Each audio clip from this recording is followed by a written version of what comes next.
Halo rekan-rekan, perkenalkan nama saya Fili Esther dengan NIM 2406378013 dari Program Magister Hukum Fakultas Hukum Universitas Indonesia yang pada kesempatan kali ini akan mempresentasikan hasil penelitian tesis saya yang berjudul Rekonstruksi Sistem Papan Pencatatan Bursa Efek Indonesia untuk Emiten Teknologi yang Belum Profit, telah kritis terhadap papan utama ekonomi baru.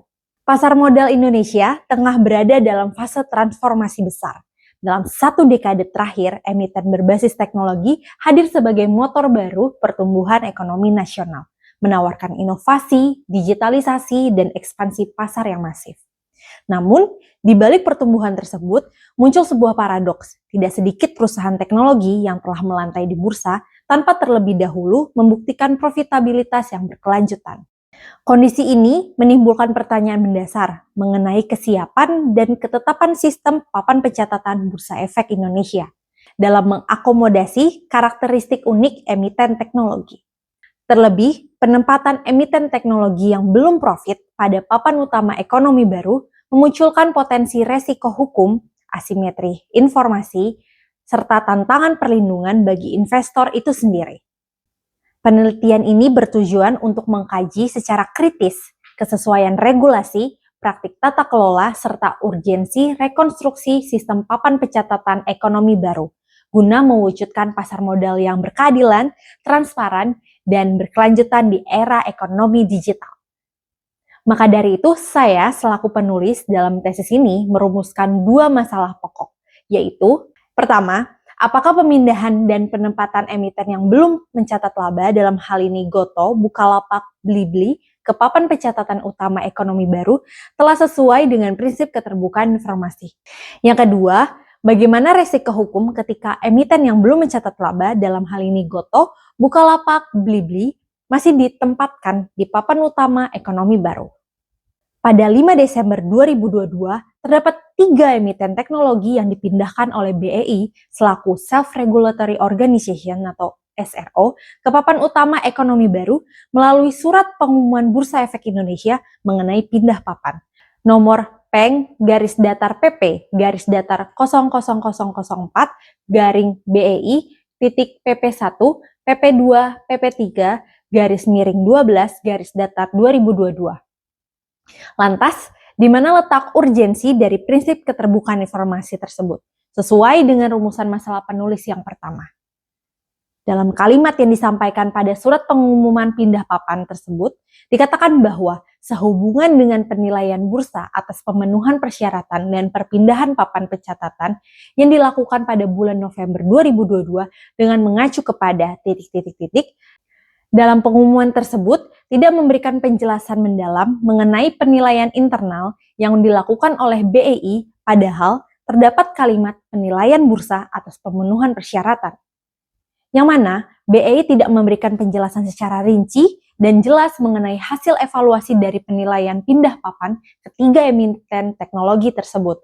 Tentunya hal ini dapat menimbulkan pertanyaan di kalangan investor maupun penggiat pasar modal. Sejalan dengan ini, BEI juga menjelaskan bahwa ada 9 bidang usaha yang ditetapkan oleh bursa untuk bisa masuk ke dalam papan utama ekonomi baru, yaitu yang pertama, teknologi dan industri otonom, yang kedua, genom dan atau biomedis, yang ketiga, teknologi keuangan, yang keempat, generasi internet berikutnya atau 5G, yang kelima, cloud computing and big data, yang keenam, keamanan cyber, yang ketujuh, mobil masa depan, yang kedelapan, permainan video, serta yang terakhir adalah bidang usaha lain yang ditetapkan oleh bursa.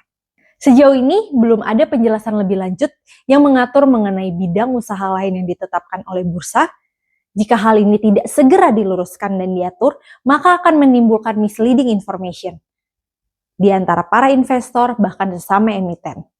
Sama halnya seperti awal tahun 2025, Bukalapak resmi merubah bidang usahanya menjadi jual beli pulsa, token listrik, paket data, pembayaran tagihan, dan layanan digital lainnya. Hal ini tentunya akan menjadi perbincangan hangat jika BEI tidak meluruskan alasan Bukalapak masih di dalam papan utama ekonomi baru. Walaupun bidang usahanya mungkin sudah tidak lagi cocok dengan 9 bidang usaha yang ditetapkan oleh bursa untuk bisa masuk ke dalam papan utama ekonomi baru. Dalam sistem hukum pasar modal Indonesia, pelanggaran terhadap prinsip keterbukaan informasi dapat menimbulkan konsekuensi yuridis yang signifikan. Berdasarkan pasal 102 Undang-Undang Pasar Modal, setiap pihak yang dengan sengaja menyampaikan pernyataan dan menyesatkan atau tidak benar terhadap fakta material dalam dokumen publikasi dapat dikenai sanksi pidana maupun perdata. Ketentuan ini menegaskan bahwa pelanggaran keterbukaan bukan hanya pelanggaran administratif, tetapi merupakan bentuk pelanggaran hukum yang dapat menimbulkan kerugian bagi investor. Selain ancaman sanksi hukum, terdapat resiko reputation damage bagi emiten yang gagal melaksanakan keterbukaan secara benar. Selanjutnya, BEI sebagai Self-Regulatory Organization atau SRO juga memiliki fungsi pengawasan internal yang memungkinkan pengenaan sanksi disipliner terhadap anggota bursa dan emiten yang tidak memenuhi ketentuan keterbukaan informasi. Berdasarkan peraturan BEI nomor I-E tentang kewajiban penyampaian informasi, bursa dapat memberikan peringatan tertulis, menghentikan sementara perdagangan efek, atau menghapus pencatatan dalam hal ini delisting terhadap emiten yang melakukan pelanggaran signifikan. Lalu, resiko hukum apa yang terjadi jika hal ini terus terjadi? Maka penulis menganalisanya menjadi beberapa bagian, yaitu yang pertama, resiko hukum bagi emiten. Jika Bukalapak tidak lagi memenuhi karakteristik perusahaan ekonomi baru dan tidak mengungkapkan perubahan tersebut kepada publik, maka secara teori terdapat potensi pelanggaran terhadap prinsip keterbukaan informasi yang diatur dalam Undang-Undang Pasar Modal pasal 86-87.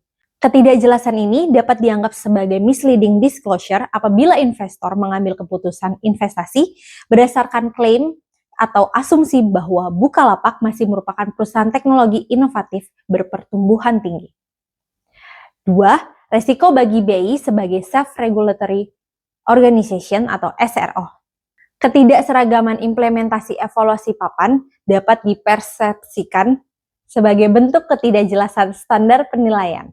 Jika BI tidak melakukan tindakan terhadap emiten yang tidak lagi memenuhi kriteria, hal ini berpotensi memunculkan preseden negatif bagi perusahaan lain dan dapat mempengaruhi efektivitas segmentasi papan pencatatan yang baru dibangun.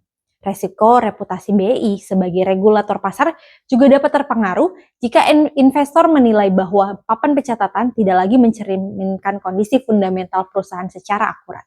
Ketiga, resiko bagi investor. Ketidakjelasan posisi Bukalapak di papan utama ekonomi baru berpotensi menciptakan mispricing, kesalahan penilaian resiko, dan potensi kerugian investasi akibat asumsi yang tidak didasarkan pada kondisi aktual perusahaan. Investor yang mempercayai bahwa perusahaan berstatus ekonomi baru memiliki pertumbuhan tinggi dapat merasa dirugikan jika karakteristik perusahaan tidak lagi sesuai dengan ekspektasi tersebut. Misleading information pada prospektus merupakan salah satu bentuk pelanggaran Undang-Undang Pasar Modal. Undang-Undang Pasar Modal menjelaskan bahwa perbuatan tersebut terjadi dalam kegiatan perdagangan efek yang meliputi penawaran, pembelian, atau penjualan dalam rangka penawaran umum yang terjadi di bursa efek, penawaran, pembelian, atau penjualan efek di luar bursa efek atas efek emiten. Yang keempat, resiko tata kelola, kecenderungan perusahaan untuk mempertahankan posisi pada papan yang memberikan branding positif tanpa menyampaikan informasi material mengenai ketidaksesuaian kriteria dapat menggambarkan masalah dalam governance transparency, suatu isu yang kritikal dalam emiten publik. Demikian hasil presentasi tesis saya, sampai jumpa di lain kesempatan.